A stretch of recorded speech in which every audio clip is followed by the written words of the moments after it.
윤석열 정권의 외환 유치 혐의와 12.3 내란의 가장 중심적인 역할을 했던 방첩사의 국회의원 사찰에 관한 기자회견을 하고자 합니다. 우선 평양상공 무인기 사태 관련입니다. 저희 더불어민주당은 12월 3일 불법 계엄 선포 훨씬 이전부터 윤석열 정권이 계엄령 선포를 위해서 북한의 공격을 유도하려 한다는 의혹을 제기했고, 전 국토와 국민을 전쟁의 참화로 몰아갈 수 있는 윤 정권의 위험천만하고 무책임한 책동에 엄중 경고한 바 있습니다. 그럴 때마다 훗날 내란을 주도하게 되는 김용현 당시 국방장관 등 윤석열 정권 수뇌부들은 우리가 보낸 것이 아니다, 확인해 줄 수 없다 등 말을 바꾸면서 회피와 부인으로 일관했습니다. 그런데 최근 언론 보도를 통해 그러한 평양 무인기 보낸 사실이 실제 존재했다는 군 내부 관계자의 진술이 공개되었습니다. 작년 10월 평양의 삐라를 살포했다가 떨어진 무인기는 당시 안보실과 국가정보원이 결탁해서 병영도 인근에서 바지선을 띄워서 그 바지선 위에 무인기를 설치하고 발사시킨 것이 맞다는 것입니다. 비행 경로 역시 북한이 공개한 것과 매우 유사하다는 점도 확인되었습니다. 또 제가 추가로 확인한 사항은 이렇습니다. 백령도에 보낸 그 무인기와 별도로 드론 작전 사령부에서 북한으로 무인기를 날려서 하나는 연천에 떨어졌고 또 하나는 평양에 2대가 떨어졌다는 것입니다. 당시 드론 작전 사령관은 무인기 담당 영관급 중대장에게 직접 전화해서 작전을 지시했다는 것입니다. 즉 모종의 곳으로부터 지시를 받은 드론 작전 사령부의 사령관이 직접 무인기를 관리 담당하는 소령급 중대장에게 직접 전화해서 작전을 지시했다는 것입니다. 이와 관련해서 방첩사를 중심으로 조직적인 은폐 시도도 있었습니다. 무인기 관련 보고서를 왜곡하여 언론과 국회 그리고 군 수뇌부에 제공했습니다. 이 모 대령, 송 모 중령, 우 모 중령 등이 깊숙이 개입되어 있습니다. 당시 당연히 진행되었어야 할 민군 합동조사도 방첩사령관의 지시에 따라 이루어지지 않았습니다. 은폐한 것이죠. 12월 3일 내란이 5일이 지난 12월 8일 갑작스럽게 드론 작전사령부 창고의 화재도 조직적인 은폐 시도로 볼 수밖에 없습니다. 아울러 12월 1, 2 양일 사이에 문상호 정보사령관도 우리가 보낸 것이야, 이번 무인기 우리가 보낸 것이야 라고 자신의 후배에게 발언한 점도 포착되었습니다. 한편 당시 윤석열과 김용현이 북한의 무인기 발표를 보고 박수를 치며 좋아했다, 너무 좋아해서 사령관이 또 하려고 했다는 증언까지 나왔습니다. 즉 10월 12, 3일경 북한에서 한국이 보낸 무인기에 대한 발표가 있자 그 보도를 보고 윤석열과 김용현이 너무 좋아했고 그 뒤에 다시 아까 말씀드린 드론 사령부를 위시하여 몇 개의 곳에서 추가로 드론을 보냈다는 것입니다. 이것은 자칫 잘못하면 수백만의 국민이 죽거나 다치고 지난 70년 동안 쌓아올린 대한민국의 민주주의와 경제 기적이 한순간에 물거품이 될 수 있는 전쟁 유발 책동이라 아니할 수 없습니다. 그러고도 그들은 박수를 치며 좋아했다는 것입니다. 대체 윤석열과 그 일당은 국가를 어떻게 생각하는 것입니까? 대한민국이 자신들 개인이 마음껏 파괴해도 된다는 것입니까? 군이 부여한 국군 통수권을 자신들의 기분에 따라 이렇게 저렇게 가지고 노는 불장난, 불쏘시개의 도구라는 것입니까? 이렇게 자격 미달이며 안보를 파탄으로 몰아간 윤석열 정권의 외환 유치 책동, 전쟁 유발 책동은 윤석열이 개인 사유물처럼 생각하던 국구 통수권을 장악한 지 반년도 안 되어 시작되었습니다. 2022년 12월 26일 윤석열은 북한 무인기가 우리 영공을 침범하자 몇 배의 드론을 북쪽으로 올려보내라 하는 지시가 있었습니다. 그 이후 비상계엄을 앞두고 드론을 전쟁 유발 책동으로 활용했던 것입니다.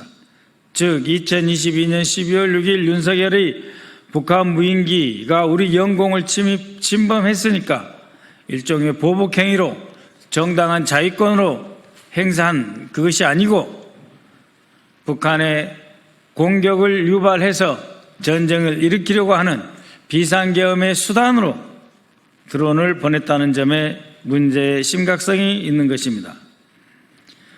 두 번째는 방첩사 내의 육사 독주 그리고 특정 지역 배제, 국회의원 사찰에 대한 회견입니다. 다음은 아직도 무소불위의 군 권력기관으로 기능하면서 국회의원 사찰들 불법 행위를 스스럼없이 자행하고 있는 방첩사에 대해 말씀드리겠습니다. 방첩사는 국군 전체의 보안 및 방첩 임무를 수행하는 합동기관으로 군 내부의 견제와 균형이 가능하도록 3군이 골고루 배치되어야 각각의 임무 수행 환경에 맞춰 효과적인 방첩 및 보안 활동이 가능해집니다. 또 해외 공군 출신이거나 비육사 출신, 즉 육사가 아닌 육군 출신도 자기의 부대라는 소속감과 신뢰를 가질 수 있게 해야 충성심이 생기는 것입니다. 그래서 문재인 정부 시절 기무사 해체와 방첩사를 창설한 것은 방첩사 인사 시스템에서 투명성, 합동성, 민간 통제 강화라는 방향에서 제도를 개편하였던 것입니다. 그러나 윤석열 들어서 모든 것이 다시 뒤집어졌습니다. 방첩사는 다시 육사 출신 육군 간부들의 독주판이 되었습니다. 방첩사 자체를 하나회와 같은 육사 라인이 사조직처럼 운영하고 있습니다. 주요 보직을 독점하는 것은 물론이고 감찰실, 신원보안과 등 주요 핵심 보직은 육사 출신이거나 육사 출신으로 인정하는 자신들이 육사 출신으로 인정하는 사람들에게 독점적으로 누릴 수 있는 권력 자리가 되었습니다. 육사 출신들은 각종 진급과 또 진급을 위한 핵심 보직 관리에 쉽게 편입되었고 이에 반해 특정 지역 출신이거나 육사 출신이 아닌 육군 또 해외 공군은 각종 인사평정이나 진급에서 방첩사에 근무한 것이 오히려 불이익이 되도록 배제당하였습니다. 이렇듯 육사 출신도 특정 지역 출신이라면 인정받지 못했습니다.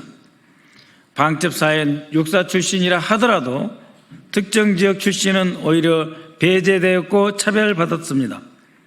진급을 누락시키기 위해 사령부 내부 인원이었던 육사 출신 특정 지역 사람들에게 오히려 감시까지 했던 것입니다. 방첩사 내부 인원마저도 믿지 못해 방첩사의 내부 블랙리스트, 그러니까 방첩사 외부가 아니고 방첩사 안에 근무하는 직원, 관료, 그리고 군무원과 연관 장교들에 대해서까지 블랙리스트를 작성을 했고 이것은 신원보안과 실무자들에 의해 관리되었고 상부에 보고되었습니다. 여기에 관여된 간부는 김모 대령, 박모 중령, 김모 중령입니다. 이 중에 김모 대령은 호남 출신 장군들 명단을 따로 작성하기도 했습니다.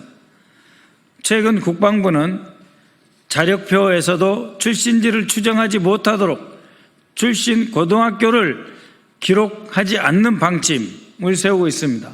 이러한 국방부 본부의 방침과도 전혀 다르게 인력 관리를 해오면서 방첩사 내부에서조차 블랙리스트로 별도 관리하는 행위가 팽배해 있습니다. 또 과거 정부에서 주요 보직에 임했던 간부들은 민주당과 인연이 있는 간부들이라 낙인 찍고 배제하였습니다.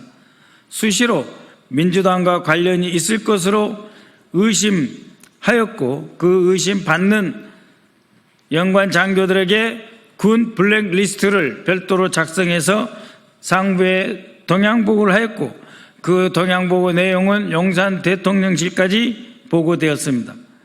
이들은 윤석열 정부 초대 법무장관 인사검증팀에도 파견되어 특정 지역 출신과 이전 정부 근무자들은 철저하게 진급해서 배제시켰습니다.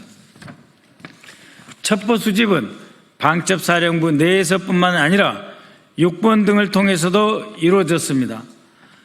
이러한 자료들은 한번 삭제하면 결코 복구할 수 없는 국방 보안매를 통해서 사령부에 그리고 그보다 더 높은 상급 기관에 보고하였고 또 관리하였습니다.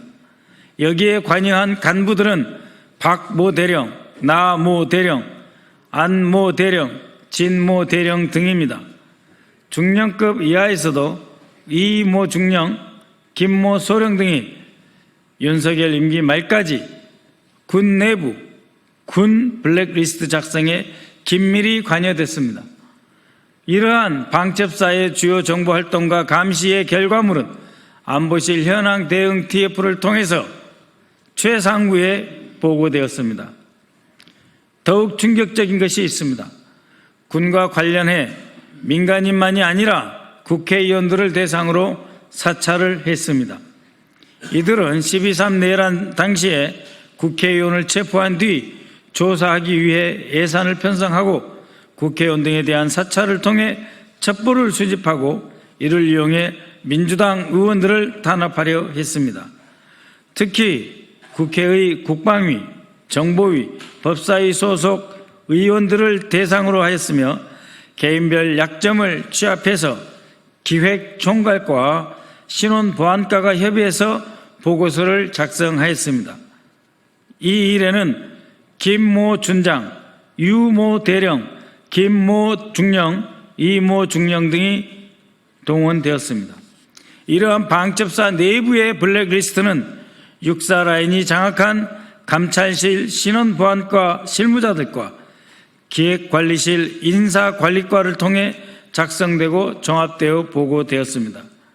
감찰실 신원보안과 역시 육사라인으로 구성되어 있는데 표면상으로는 부대 방문 인원에 대한 보안 조치를 담당한다고 하지만 실제로는 방첩사 개인 하나하나에 대한 정보를 불법적으로 수집하여 전환하는 것입니다. 과거 기무사 해편 후 안보지원사 창설 사이 해당 부서가 개인정보법 위반, 군인에 대한 불법 사찰 등의 소지가 있어 폐지하려 했으나 육사라인인 박모 대령, 이모 중령 등이 표면상 기능만 남겨둔다, 별거 없다 하는 논리로 존치시켰습니다. 여기에 관여된 간부는 사령관을 비롯해 장모 준장부터 김모 소령 등으로 국회의원 사찰부터 내란 시 구금시설 확인까지 전 사령부가 동원되었습니다. 주목할 점은 방첩사가 군인을 넘어 민간인, 특히 국회의원들을 대상으로 조직적인 사찰을 수행했다는 점입니다.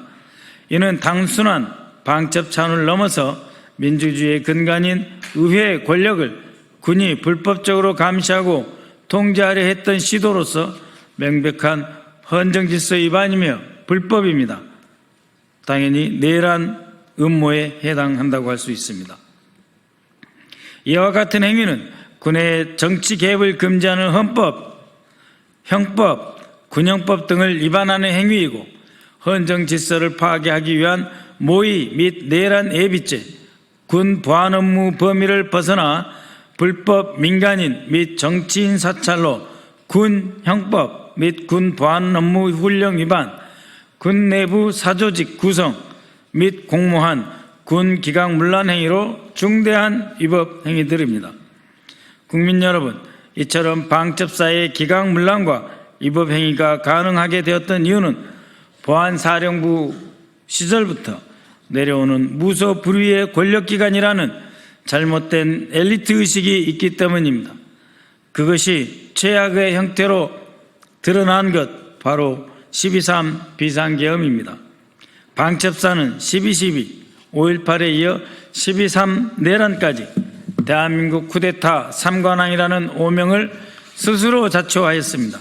바로 이 때문에 내란을 극복하고 새로운 대한민국으로 나아가기 위해서는 반드시 방첩사를 개혁해야 합니다.